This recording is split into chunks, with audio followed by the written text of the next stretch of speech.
स्वामी जी। इन समय तुम्हें हर हमेशा देखता हूँ दिल उदास रखते हो। दिल उदास मत रखो। क्या कि दिल उदास रहने के बाद शरीर में कमजोरी आ जाती है। स्वामी जी मैं आपको क्या कमी है? न धन का, न दौलत का, न रुपया का, न पैसा का, न जीवन जबरात का कोई कमी तो नहीं है। स्वामी जी कोई चीज की कमी नहीं है। दिल किस लिए उदास रहती हो? स्वामी जी मैं क्या बताऊं, मैं बार बार एक ही बात कहती हूँ कि हमें ना जाने कुछ दिनों से अंदर ही अंदर क्या घुटन महसूस होती है।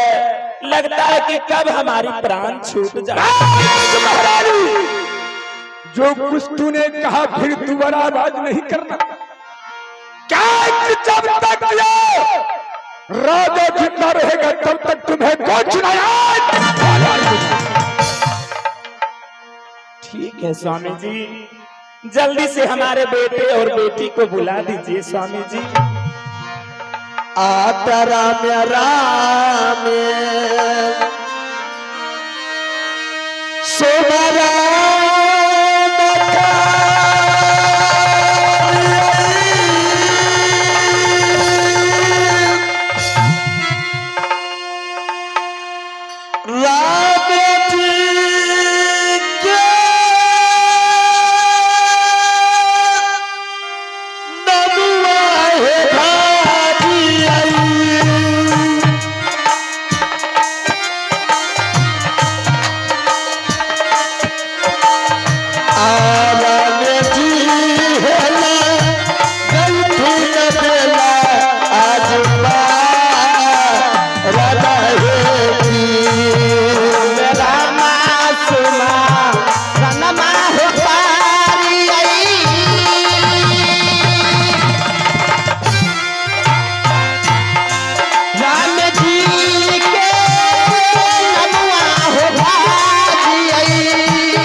चलही रे भैबारे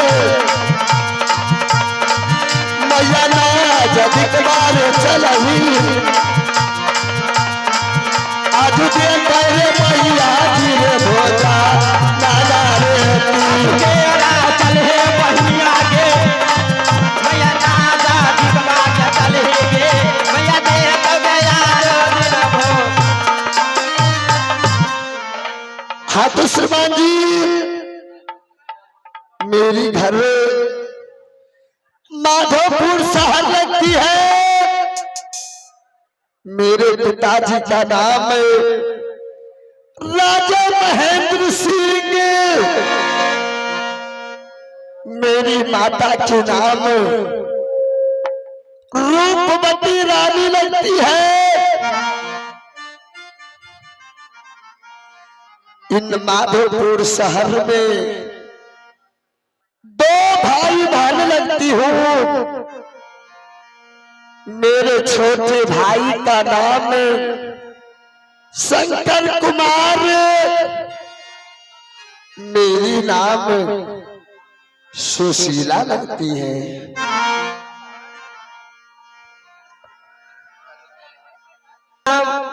महेंद्र सिंह पढ़ता है और मेरी माँ की नाम रूपवती कहलाती है। मेरी बड़ी बहन का नाम सुशीला कुमारी कहलाती है और मेरा नाम शंकर कुमार कहलाता है। आज मैं दोनों भाई बहन दीदी, अरे ओ दीदी, हाँ भाई शंकर, चलो दीदी आज माँ से खाना मांगकर पाठशाला पढ़ने के लिए चली जाऊंगा। हाँ भाई शंकर, शायद हो सकती है लेट हो रही होगी। चल भाई यहाँ से चल के माँ से भोजन मांग लूंगी। दोनों भाई बहन भोजन करके पाठशाला पढ़ाई करने के लिए चली जाऊंगी। हाँ हाँ दीदी, चलो दीदी। आकतिया रे शंकर रे, हाँ दीदी, आर्या ज्योति में करबई रे भाई मारे।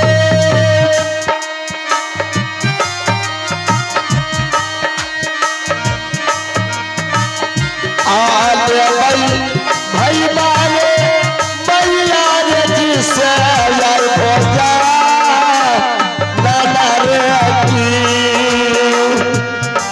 आज गेरा कई भाई बहन लागे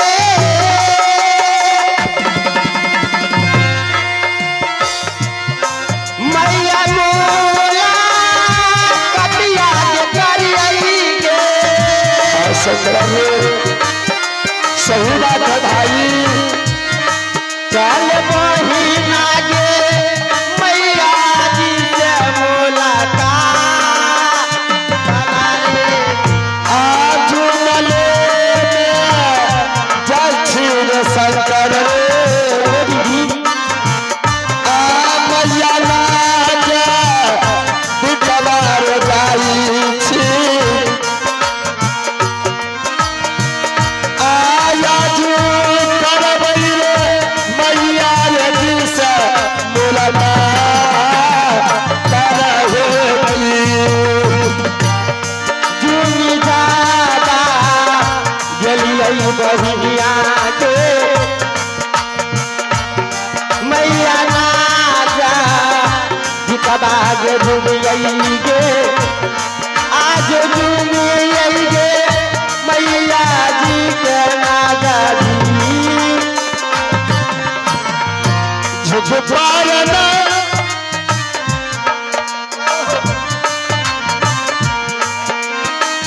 आज झुझुपारा नमवाज गोरखी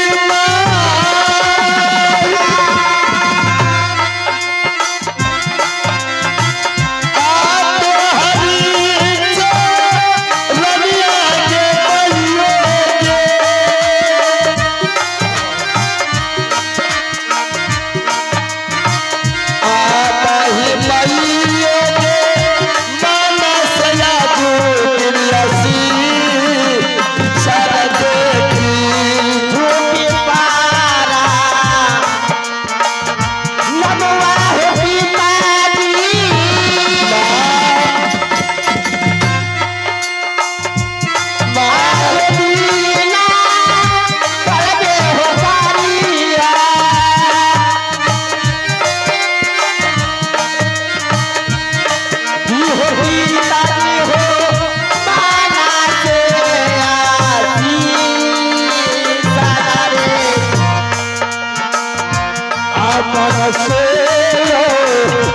आप पिताजी सिकंदर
बेटा खुश रहो बेटी शंकर। प्रणाम पिताजी। कब मस्त रहो बेटा। क्या शंकर कुमार सुशीला कुमारी पिताजी क्या तुम लोग जब पाठशाला जाते हो क्या मास्टर अच्छे ढंग से पढ़ाई करते या नहीं करते हैं? हाँ हाँ पिताजी, मास्टर साहब जी बहुत अच्छे से पढ़ाई करते हैं और हम दोनों भाई बहन को कोई चीज में दिक्कत नहीं होती है पिताजी। बेटा शंकर अगर पढ़ाई में गलत हुआ तो राजा महेंद्र सिंह है। क्या मास्टर को गलत करे तो आप मुझे कहो, मैं वह मास्टर का दंड दूंगा। पिताजी हमारे मास्टर साहब अच्छे ज्ञान देते हैं पिताजी। अच्छे ज्ञान देते हैं? हाँ हाँ पिताजी। बेटा क्या एक समय भोजन करके बेटा पाठशाला चली जाए। ठीक है पिताजी।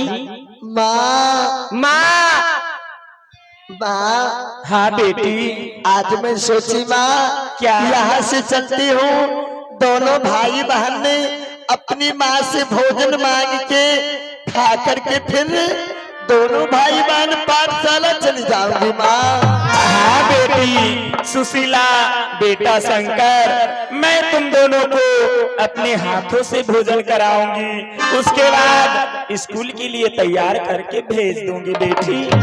आता जला दिस आज वही